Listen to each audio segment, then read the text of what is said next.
Улица Алихана Бөкейхана расположена на левом берегу столицы. Берет свое начало с улицы Саганак, пересекаясь с такими улицами, как Ханов Кирей Жанибек, Орынбор, Олодала, Фаризы Унгарсыновой. Заканчивается на пересечении с улицей Турара Рыскулова. Ее длина 7114 метров.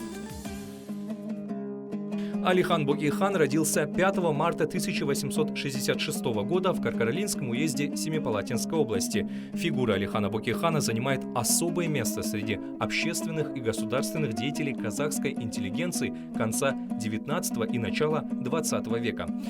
Бөкейхан, публицист и ученый, возглавил национально-освободительное движение «Алаш», став главой правительства автономии Алаш-Орда.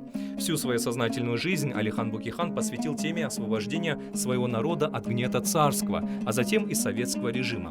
Он был делегатом российских съездов местных и городских общественных деятелей, депутатом Первой Государственной Думы, депутатом Народного съезда мусульман, членом бюро фракции мусульман 4-й Госдумы Российской империи.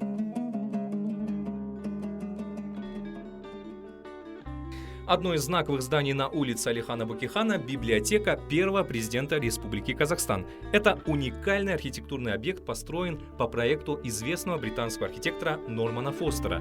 Здание общей площадью более 30 тысяч квадратных метров представляет собой зрачок глаза, смотрящего в небо. По словам самого архитектора, облик здания характеризует жизнеспособность современного Казахстана.